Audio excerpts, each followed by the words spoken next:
Using email sequences can take your email marketing game to a whole new level.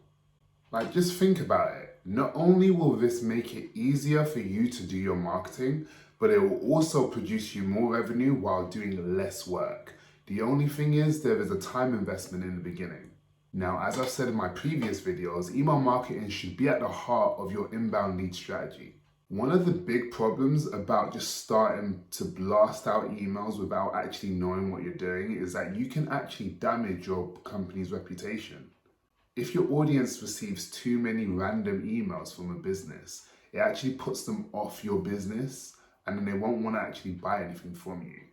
And that can actually be damaging for your business in the long run, mainly because of word of mouth. So it's always best to either research what you're doing before you do it and make sure that you're slowly easing yourself into it, or you can hire a professional like myself to help you get started like that.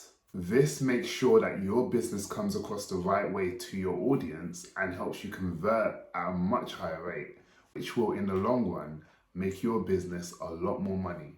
We're going to talk about a few email sequences that are essential for your inbound strategy to work. All of these sequences are brilliant at making you money while you're not doing anything. At the same time, will allow you to build a better relationship with your audience, which will only bring you more revenue in the long run.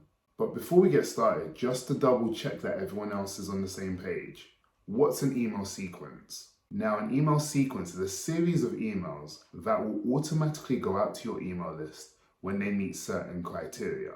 And this can be based on either time or behavior. Here are some email sequences that are triggered by certain behaviors. When a customer buys a product for you, it's a perfect time for you to send them an email from that point onwards, because they've already given you the buy-in that they actually like your brand. They bought a product from you. So all you need to do is just touch base with them.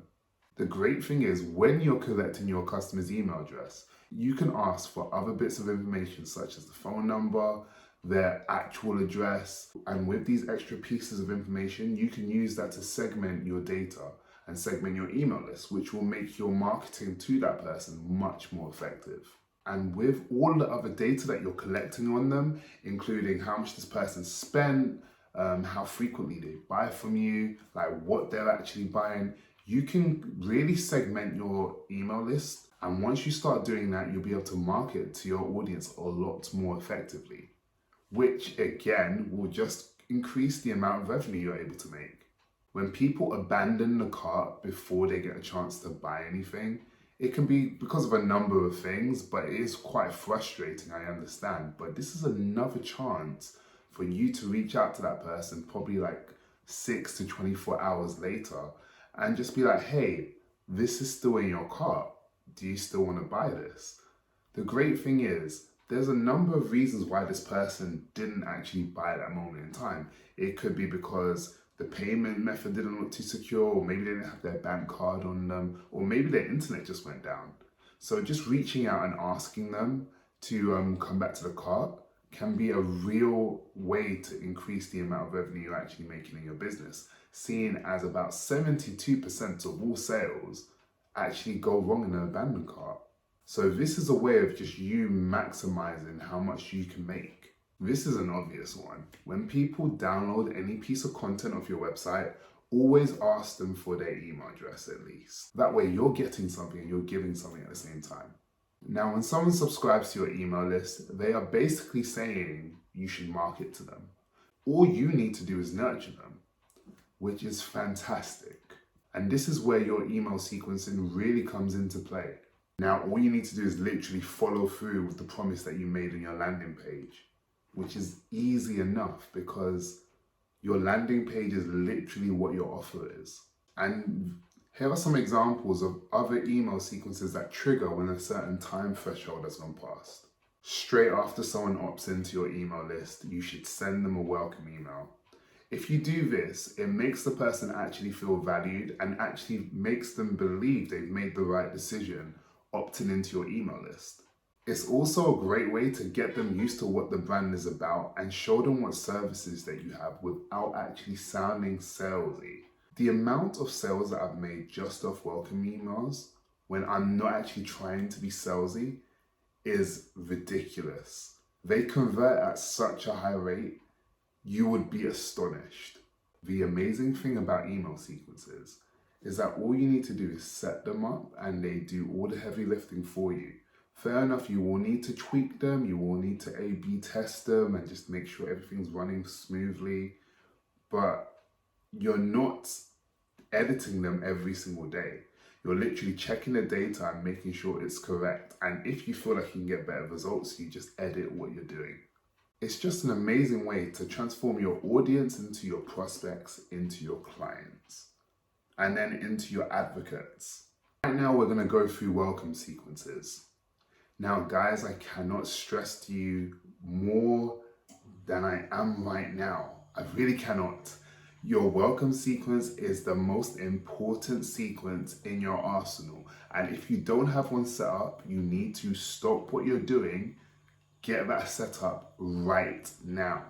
Having a welcome sequence is hands down the best way for any new subscriber to learn more about your brand and your services.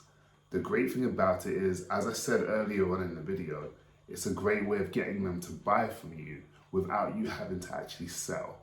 It is also a brilliant way to set expectations on what they need to expect from you from your emails.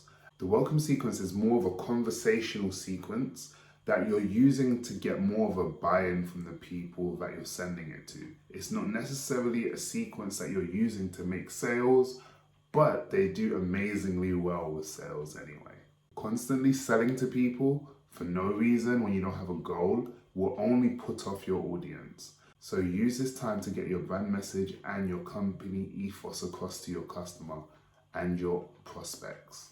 Now, if you're someone who wants to accelerate their results and build an email marketing machine for your business that will bring your business constant revenue, click the link below in the description and in the comments, as I have a free guide that will dive in deeper on how you can set up your email marketing so you can make more money using it.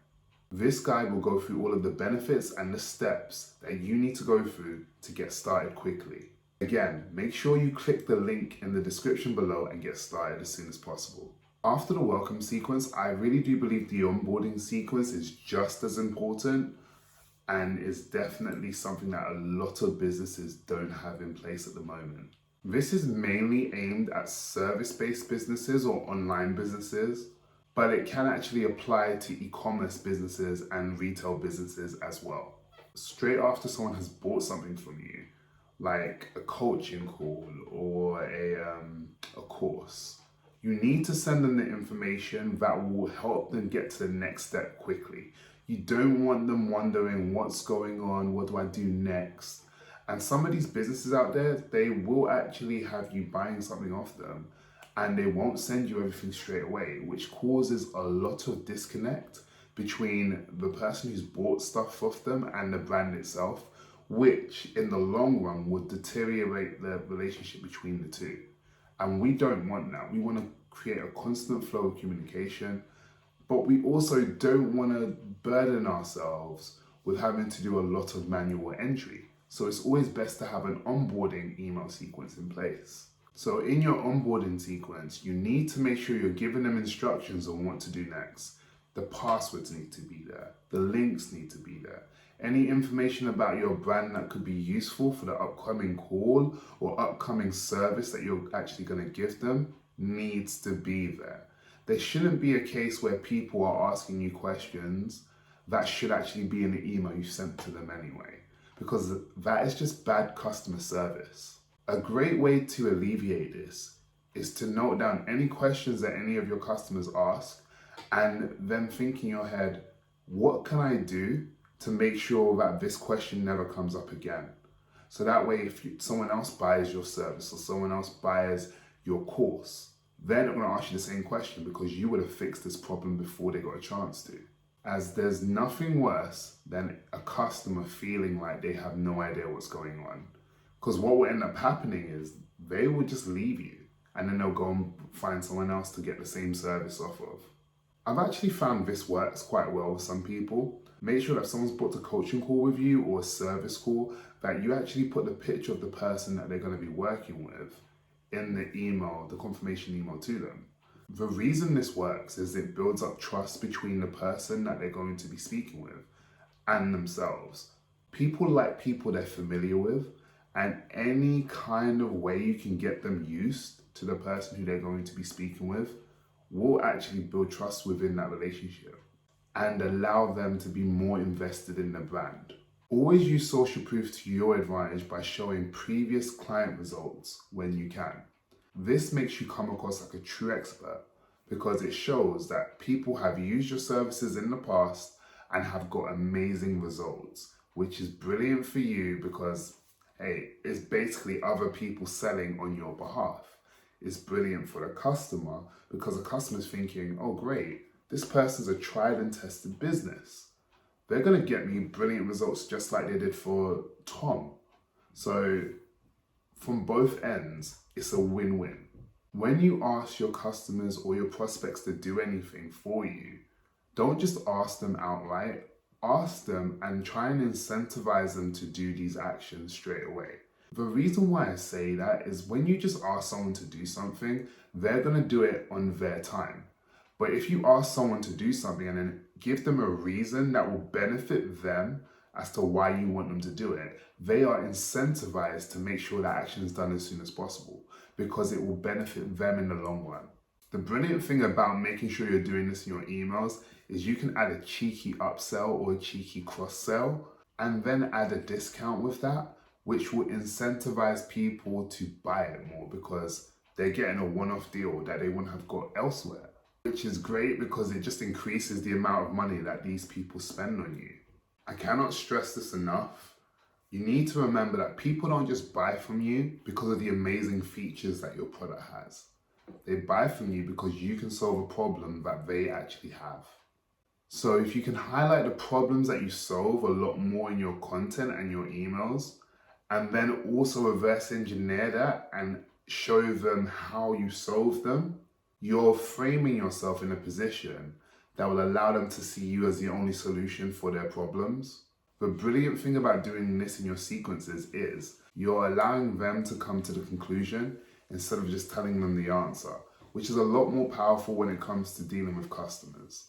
You need to remember that your main focus needs to be on how you solve these problems and not necessarily the problems themselves. Now, the abandoned cart is one of the biggest headaches for online businesses all over the world.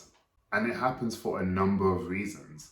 It could be the person didn't have enough money in their account, or maybe their card got declined, or maybe they didn't like the actual product page and they're like, it doesn't look like a secure payment method.